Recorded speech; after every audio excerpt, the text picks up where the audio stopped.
Please use English subtitles. 有中文字幕。どうもこんにちは。ジェニュエンウォッチです。今は9月。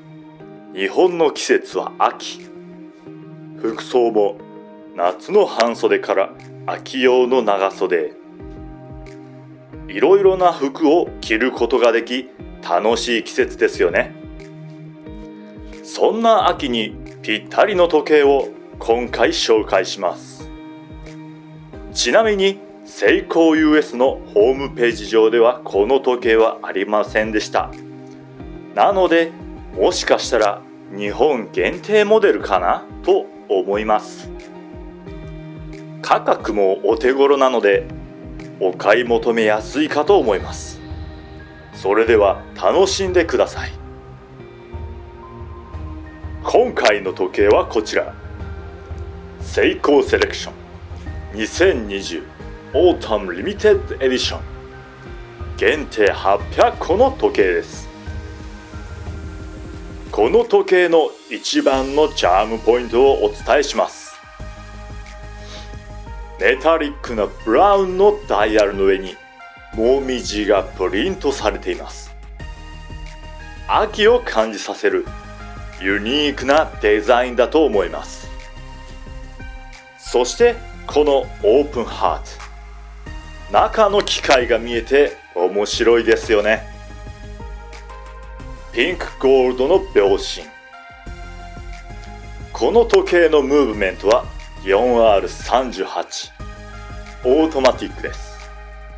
精度は1日あたりプラス45秒からマイナス35秒。自身分針もピンクゴールド。インデックスもピンクゴールド。薄いインデックスですね。チャプターリングにはアラビア数字がプリントされています。このおかげで雰囲気がカジュアルになっていますよね。この時計の夜光塗料はこのように光ります。自身分身の夜光塗料が小さく感じます。インデックスの3時、6時、12時の位置は大きくて見やすいです。すべて緑色に発光しています。次はケースを見ていきましょう。サイドがミラーポリッシュになっています。ラグのこの面はヘアライン仕上げになっています。3時の位置にはピンクゴールドのクラウン。形状のせいかサイズ感なのかわかりませんが、私には少し回しにくく感じます。サイズは 6mm です。シンプルな仕上げのケースだなと感じます。そしてベゼルのミラーポリッシュのピンクゴールドがアクセントになっていてクールですね。バンドはこのようなタイプです。ミラーポリッシュのパーツがあり、クールに光っています。バックルはこのようにダブルロック式。なんとケースバックにももみじが。リミテッド800ですが、シリアルナンバーはないみたいです。ここにサイズを記載しておきます。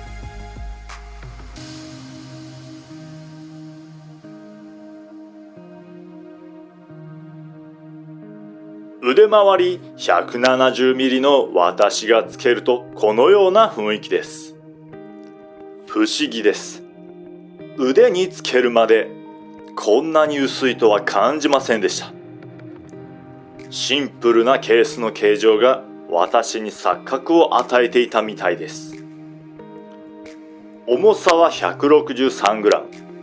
そこまで重たく感じません。いかがでしたか？この時計の雰囲気、カジュアルなシーンで利用しやすい時計なのではないでしょうか。秋の季節のための時計、面白いのではないでしょうか。このチャンネルではこんな感じで最新の時計のレビューをしています。もし気に入ってもらえたなら、チャンネル登録をして最新の動画をゲットしてください。それでは次の動画でまた会いましょう。